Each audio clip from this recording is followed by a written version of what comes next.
Hoy es día 27 de abril, sábado. Ayer, día 26, presentamos el libro de la ruta de los grandes faros, el viaje del Quinto Real, en el Liceo Marítimo de Bouzas, y fue una experiencia maravillosa, inolvidable. La verdad es que yo estoy enormemente agradecido y muy contento al ver la aceptación que tiene este relato y este planteamiento, esta referencia a los valores humanos que se encierran en la navegación a vela y en el amor al mar, ¿no? Todo este viaje que estamos realizando está siendo un conjunto de maravillosas sorpresas y momentos esperados, porque en Gijón tuvimos la enorme suerte, bueno, de ser recibidos en el Puerto Deportivo de Gijón, en una sala preciosa que se llenó, y allá nos recibía Jorge Losa, que es el director de la Escuela Náutica Principado de Asturias, una persona con la que he navegado y con la que tengo mucha amistad, y además estuvieron presentes dos personas a las que aprecio mucho porque trabajan en la difusión del mundo marítimo, el universo del mar, de la navegación. Santiago, un marino, un capitán de la Marina Mercante que está en activo y que desde su posición, ahora mismo embarcando en el Báltico, está siempre relatando historias de su vida cotidiana como marino y cuestiones relativas a todo lo que concierne a la actualidad del transporte marítimo internacional desde un punto de vista muy culto, muy correcto, muy ponderado, algo verdaderamente fantástico, ¿no? También estaba Guillermo Nicieza, que es un historiador naval, que en realidad es un médico, pero que por vínculos personales y familiares con la historia de la Armada Española, pues ha escrito ya dos libros fantásticos, muy bien documentados, que están siendo muy bien valorados precisamente por las personas que mejor conocen la historia de la Armada Española, que es interesantísima y que nos hace pensar en el bagaje que tenemos en este país en relación a este tipo de valores, ¿no?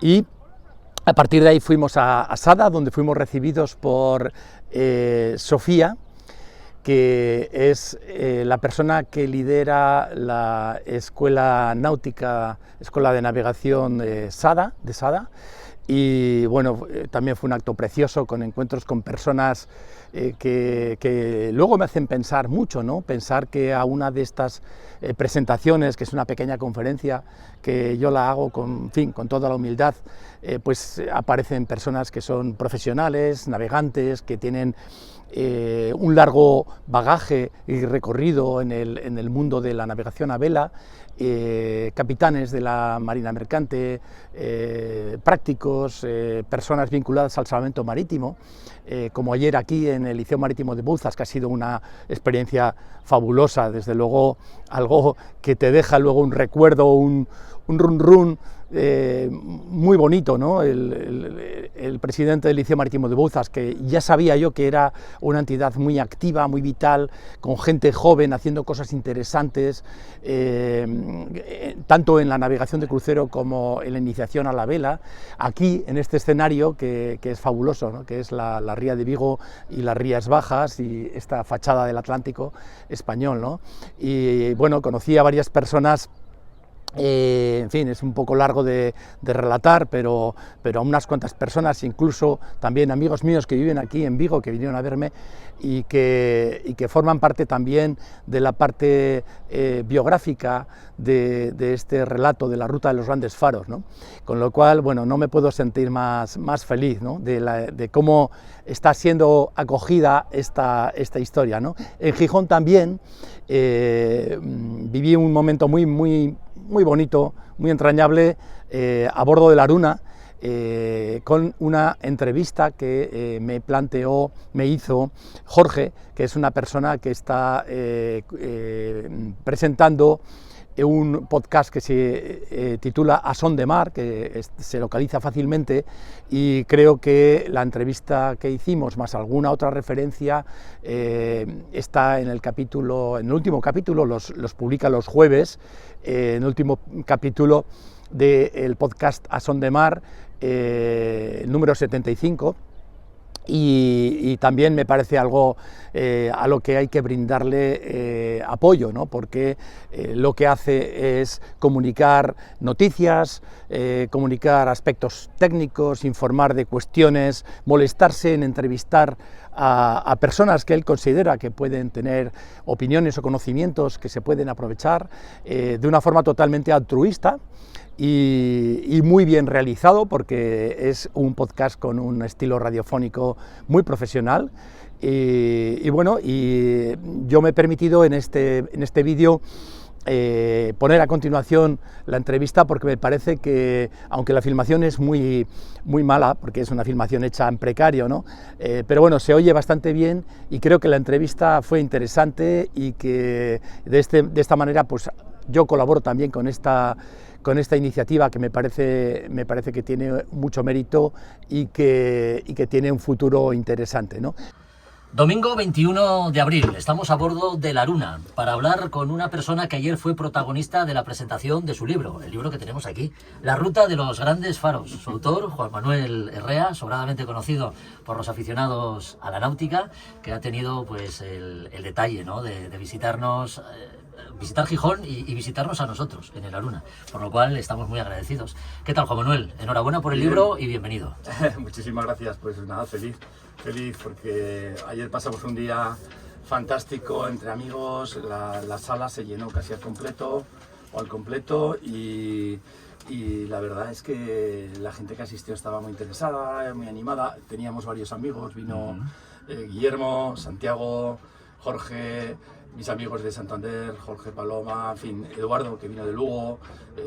Bueno, es un encuentro entre amigos y la verdad es que hemos disfrutado mucho. Luego nos dimos una vuelta por Gijón y me hacía gracia pensar hoy que es la primera vez que llego a Gijón por carretera. Todas las veces que había estado aquí había llegado navegando y estaba intentando recordar esta mañana, digo, pero ¿y alguna vez he venido por carretera? Y digo, no, he venido siempre. Entonces es una forma diferente de verlo, pero la verdad es que fue fantástico, muy bueno. Has hecho referencia a la cantidad de amigos que han venido a arroparte y a estar en la presentación. Algún mérito tendrás, ¿no?, para que tus amigos te acompañen en momentos así tan especiales. Hombre, a ver, el mérito probablemente de ser ya un poquillo viejo, ¿no? Pero bueno, en realidad tal vez sea un poco la consecuencia de una manera de plantear probablemente la vida y sin duda el trabajo, ¿no? Mi visión del trabajo y de la profesión pues siempre ha sido dejar en la estela de la vida unas relaciones humanas profundas y bonitas, ¿no? Y la verdad es que el mundo de la navegación y de los barcos y de la vela se presta mucho a ello, ¿no? Porque las personas con las que navegas indudablemente terminan siendo tus amigos y además de ello, pues la visita, cuando tú navegas y vas de viaje y llegas, por ejemplo, a Gijón, pues haces amigos, porque eres una persona que está en el camino y un cierto vagabundo y te encuentras con personas que ves que se interesan y que te ayudan y que tú correspondes y al final se crean vínculos y yo tengo la suerte, la fortuna y la satisfacción de haber sembrado los puertos de buenos amigos. Sí, es así. Juan Manuel, antes de sumergirnos en las páginas de este libro, si nos permites, queremos conocerte un poco mejor. ¿Quién es Juan Manuel Herrea? ¿Cuándo se inicia en el bello arte de la navegación y por qué la náutica te atrapa ya desde un primer momento? Bueno, pues como tú vas a leer el libro, sí, sin duda me consta que lo vas a leer, porque una cosa es vender libros o regalarlos y otra cosa es que los libros sean leídos, ¿no? Lo que verdaderamente me ilusiona es que leas el libro, ¿no? Y ahí hay algunos capítulos que son autobiográficos, ¿no? Y cuento un poco pues el origen de esta vida dedicada a la navegación, ¿no? Pero en mi caso la causa de que yo terminara siendo marino y que haya sido marino fue la casualidad y digamos, la atracción de la aventura como tal, ¿no? Yo he sido montañero siempre y fue en un viaje de montaña, cuando tenía apenas 17 años, cuando navegué por primera vez. Y me di cuenta claramente el primer día que navegué a vela que aquello era especialmente bonito e interesante, ¿no? Y probablemente con mi formación humana, diríamos, como montañero y como persona, pues todo lo que me he encontrado en mi vida de marino ha sido más o menos de alguna manera lo mismo, o por lo menos humanamente lo mismo, ¿no? Contacto con la naturaleza, emoción, aventura, relaciones humanas interesantes, profundas, de personas que piensan más en lo trascendental que en lo coyuntural, ¿no? De alguna manera. Y bueno, esa es la causa. En realidad, quitando los estudios de la carrera, yo estudié en Santander, pues el resto de mi formación pues ha sido heterodoxa, se puede decir, ¿no? Yo no vengo de una escuela de vela, no vengo de un club marítimo, no vengo de una localidad de la costa, y por lo tanto he tenido que aprender mucho por mis propios medios, ¿no? Sí, porque te iniciaste de forma autodidacta a los 17 años y llevado quizá por el arrojo de la juventud, ¿cómo fueron aquellas primeras experiencias? Fueron muy aventureras. Bueno, aquellos eran otros tiempos, sin ninguna duda. Para empezar, no vamos a decir que todo estaba permitido, porque había algunas cosas que estaban muy castigadas, ¿no? En tiempos de Franco, ¿no? Franco murió cuando yo tenía, pues eso, 16, 17 años, querías decir, ¿no?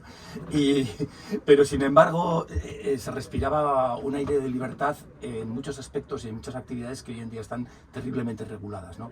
Entre ellas, pues la navegación, ¿no? Por lo tanto, nosotros pues hacíamos cosas francamente, lo que hoy se diría que son outsiders, ¿no? Hoy serían casi delictivas, ¿no? Navegar sin ningún tipo de permiso y sin títulos, por qué no decirlo, ¿no? Y luego pues estas cosas tan bonitas que hacíamos de navegar de playa en playa, de cala en cala, de amarrarnos a las rocas, de no entrar nunca en un puerto, de dormir en la playa cantidad de veces o en el barco apoyado en la arena, en fin, esas cosas tan... Eso era libertad. Eso era libertad, sí, ¿no? Sí. Eso era libertad y luego, desde luego, sin duda, pues haber conocido, por ejemplo, como conocí yo en principios de los años 80 Menorca en invierno, y pasar prácticamente un mes en Menorca navegando por las calas en la soledad más absoluta, con el agua limpia, con todo limpio, sin nadie que te moleste en ningún sitio, y viendo cómo era la vida de entonces, ¿no? En aquellos sitios. Bueno, pues es sin duda otro mundo. Yo cuando ahora veo fotos del Mediterráneo en verano y me cuentan historias de Ibiza o tengo que ir a hacer un trabajo a Ibiza y veo lo que está pasando allí, pues francamente me digo, bueno, yo aquí, este no es mi lugar, ya no voy a ir. Pero bueno, hay que saber apreciar lo bueno del cambio de los tiempos, el paso del tiempo, y en eso estamos, ¿no? En la actualidad navegas en el Quinto Real, el barco que muchos conocerán porque han hecho algún curso de formación con la Escuela Náutica de Navarra, en la que eres director, y es el barco que también te ha llevado pues a recorrer la costa cantábrica, el sur de Inglaterra, el norte de Francia. Es ahí donde, digamos, acumulas el mayor número de experiencias que aparecen reflejadas en este libro, La Ruta de los Grandes Faros.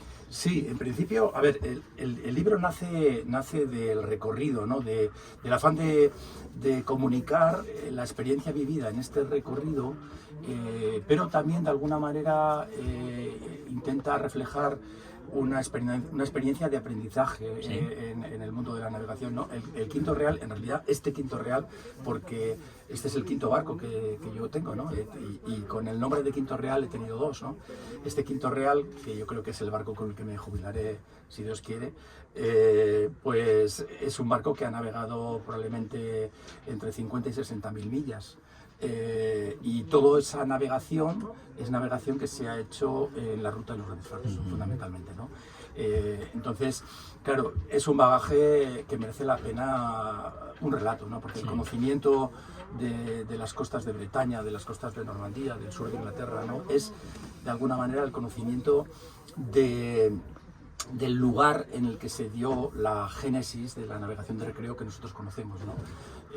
La navegación a vela y la navegación por el placer de navegar y por el ocio, ¿no? Sí. Y nosotros, cuando llegas, por ejemplo, aquí a Gijón y ves un puerto deportivo tan tan bonito como este, que es una auténtica maravilla, yo pienso, ¿no? Esto es la consecuencia, es la herencia de todo lo que hemos visto que nació en ese litoral, ¿no? Y que fue evolucionando, ¿no?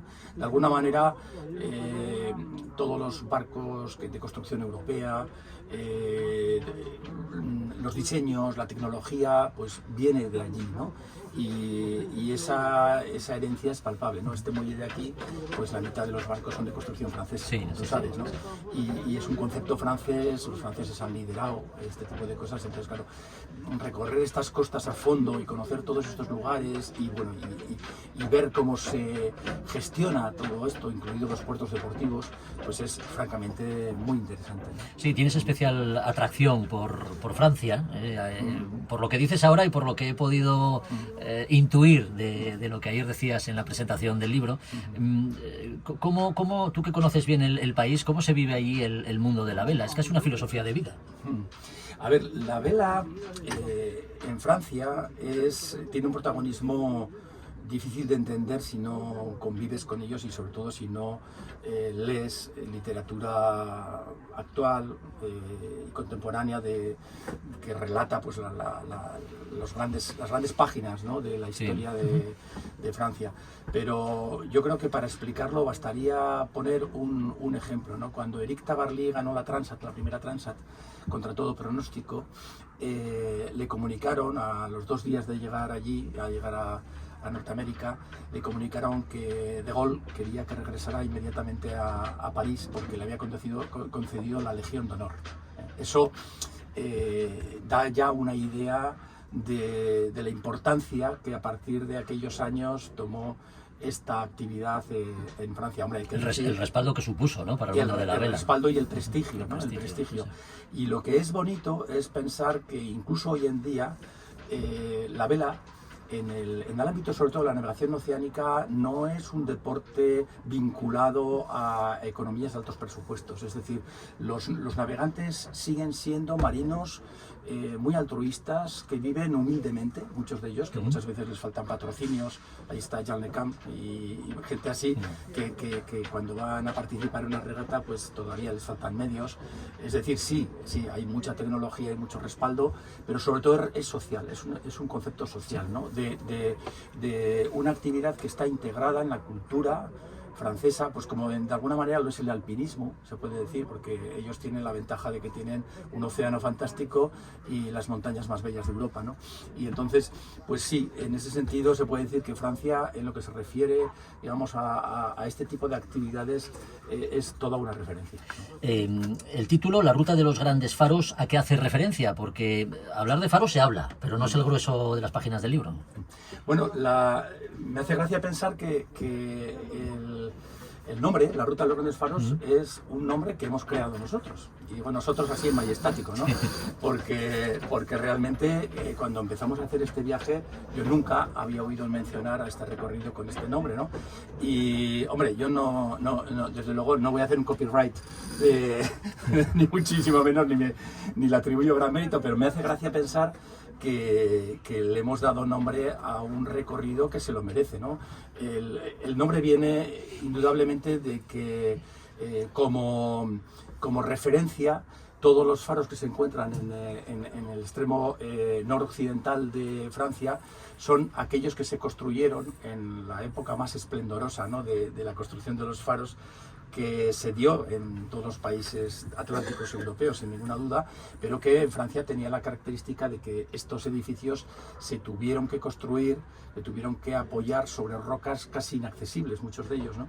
Entonces, esa construcción, aparte de, digamos, de lo importante que fue en su momento, y sigue siendo, pues tiene una historia épica, ¿no? Una historia épica y de alguna manera también la representación para un país como Francia de la grandeur, que dicen ellos, ¿no?, del esplendor del país, y del afán que tenían de ser una potencia en el ámbito del transporte marítimo, y un país, bueno, y eran muy necesarios, en realidad eran muy necesarios. Muchos de ellos se construyeron porque la estadística que había de naufragios en una determinada zona pues era estremecedora, ¿no? Entonces decían, oye, esto tenemos que balizarlo mejor porque aquí la gente muere y los barcos desaparecen. Estos son grandes desgracias, ¿no? Ese es un poco el origen, ¿no? Bueno, esto va con la personalidad de cada uno, ¿no? Pero para un marino como tú, con inquietudes literarias y capacidad reflexiva, que sabe del trimado de velas, de la derrota a seguir, que está atento a los partes meteorológicos, ¿con qué mirada ve el mar? ¿Cómo navega? Pues, a ver, yo creo que con el paso del tiempo lo que ocurre es que lo que son aspectos puramente técnicos, y a mí concretamente, especialmente la instrumentación y los automatismos y las instalaciones, pues me interesan desde el punto de vista profesional, porque hago con frecuencia trabajos para hacer valoraciones de barcos, o asistencias para técnicas, ¿no? Para compraventa, ¿no? En tiempos hice inspección técnica también, pero sin ninguna duda lo que más me atrae del mundo de los barcos es el aspecto humano, ¿no? El aspecto, digamos, de la vivencia y si se quiere también del arte de navegar comprendido de una manera, se podría decir, integral. Yo uso mucho para navegar, para definir un poco lo que es navegar, la palabra integrar, ¿no? El verbo integrar. Integrar significa que la persona que navega, cuando ya acumula una cierta experiencia y tiene sentido, pues en todo el proceso, en la preparación del barco, en la preparación de la salida, en la propia navegación, en la toma de decisiones, adopta una actitud de integración. Tiene todo, digamos, vinculado, conectado en su inteligencia, y eso hace, al final, da un resultado un poco mágico, ¿no? Que es el acierto, la belleza en la navegación, el acomodo del barco, el trazado de la ruta, que tenga un gran acierto, ¿no? Que es muy importante. Eso diferencia mucho a unos marinos de otros, ¿no? Por ejemplo, una cosa tan sencilla como esa, ¿no? El que el barco dentro de un determinado rumbo acomode mejor, se mueva mejor, navegue bien, no más rápido a veces, pero sí bien, es decir, que no golpee tanto, que las personas vayan un poquito mejor, que escore un poquito menos, tal vez, en fin, todo ese tipo de cosas le dan una finura que es muy bonita, ¿no? Después de escribir este libro, La ruta de los grandes faros, ¿podríamos decir que eres una especie de intermediario? ¿Te has convertido en una especie de intermediario entre el lector y tus propias vivencias en el libro? Es decir, ¿hay un objetivo de hacer del lector cómplice con lo que tú has vivido? Bueno, en ese sentido, esta obra, este libro, es bastante improvisado, es decir, está escrito a lo largo de un año y pico, pero está escrito sin dedicación exclusiva. De hecho, hay algunos capítulos que yo los he escrito a vuela pluma, se puede decir, prácticamente en una tarde. No he perseguido un objetivo concreto, es un poco heterodoxo en ese sentido, ¿no? Es un libro que se puede leer en cualquier, digamos, orden, sí.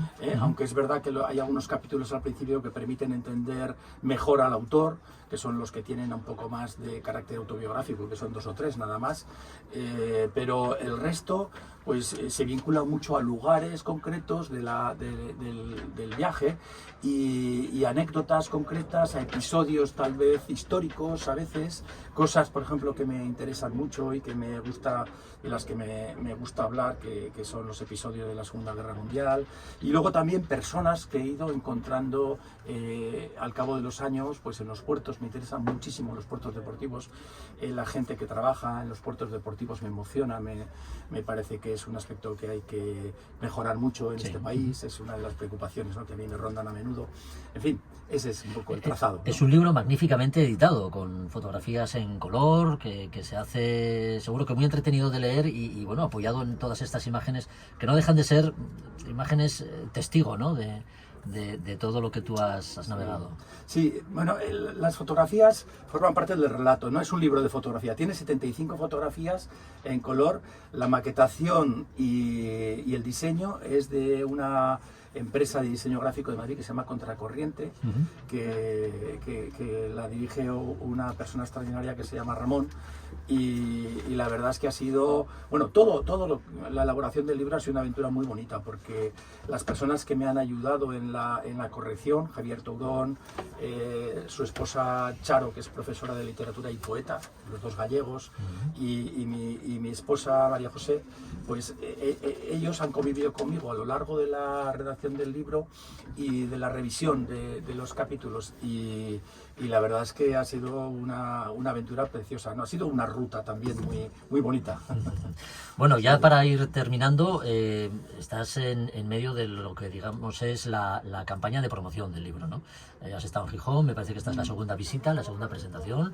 ¿Qué te queda por delante en este periplo? Pues ahora tenemos a la vista, yo creo que son 12 presentaciones más. Vamos a Sada, Coruña, a Vigo, que es el día 26, y luego pues vamos a Cádiz, a Portoserri, y de ahí vamos a ir a Valencia, a Castellón, a Santa Pola, a Zaragoza, al Museo Marítimo de Bilbao, a Bilbao, posiblemente al Club Marítimo de San Sebastián, y yo creo, y al Real Club Marítimo de Santander, que me hace muchísima ilusión. Todo eso por tierra. Todo eso por tierra de momento. Conocerás esos puertos como has conocido Gijón desde tierra, ¿no? Sí, pero no tengo tanto tiempo como el que me gustaría, pero la verdad es que estoy feliz porque hacer un viaje de este tipo que no tiene el menor interés crematístico, sino es una realización, es un privilegio, es un auténtico regalo del cielo, ¿no? Disponer de 3 semanas para hacer lo que estamos haciendo ahora, sí, ¿no? sí. Yo disfruto una barbaridad, solamente estar en tu barco aquí y mirando ahí por la escotilla y ver la luz del cielo y oír el mástil. Para mí ya es un descanso. Sí, sí. No me gustaría despedirte sin hacer referencia a la Escuela Náutica de Navarra, que como decimos tú eres su director, y digamos que una de las piezas fundamentales, aparte del equipo profesional con el que trabajas, es el barco, el Quinto Real, que lleva por nombre, pues digamos, el arraigo que tienes hacia la familia, ¿no? y hacia las raíces. Cuéntanos un poco cuáles son las características del barco y el porqué de su nombre. Bueno, el Quinto Real, que ya he dicho antes que no es el primer Quinto Real, ya antes tuve otro barco que se llamaba Quinto Real. Bueno, el nombre es el nombre de un bosque, de una zona forestal que se encuentra al norte de Navarra, y es el lugar en el que nació mi padre. Mi abuelo era el guarda forestal de Quinto Real y tuvo 7 hijos que nacieron todos ellos en la casa forestal de Quinto Real cuando no había carretera que llegaba allá. Mi padre fue el primogénito de todos ellos, y él fue ingeniero de montes y dedicó su vida profesional a muchas cosas, entre ellas al cuidado y a la conservación de Quinto Real, ¿no? Mi padre quería que yo siguiera sus pasos, y la verdad es que cuando yo empecé a estudiar mi carrera, y luego en mi trabajo, pues de alguna manera truncaba la tradición familiar, y yo pensé en su momento que era, bueno, pues un homenaje y un bonito recuerdo a ellos, a mi padre, a mi abuelo, a mi familia de la montaña, al nombrar pues mi barco Quinto Real. Pero es cierto que mi familia ha compartido mis viajes y la ruta de los grandes faros, porque durante muchos años mis hermanos y mis sobrinos pues nos han acompañado una semana en este viaje, y por lo tanto pues son de alguna manera también son marinos, ¿no? Y este año pues mi hermano mayor, Chema, que era arquitecto, pues falleció en un accidente de montaña el día 4 de febrero, y bueno, pues este año navegaremos sin Chema en el Quinto Real, y le recordaremos mucho y lloraremos alguna vez que otra, ¿no? La ruta de los grandes faros, el viaje del Quinto Real, lleva como subtítulo, es la obra de Juan Manuel Herrea, un compendio de vivencias y experiencias, las que ha tenido, las que tiene y las que seguro seguirá teniendo un marino como es Juan Manuel Herrea, a quien agradecemos mucho que nos haya visitado. y esta es tu casa. Iba a decir tu barco, pero es más que un barco. Ya sabes tú que un barco es mucho más que eso, ¿no?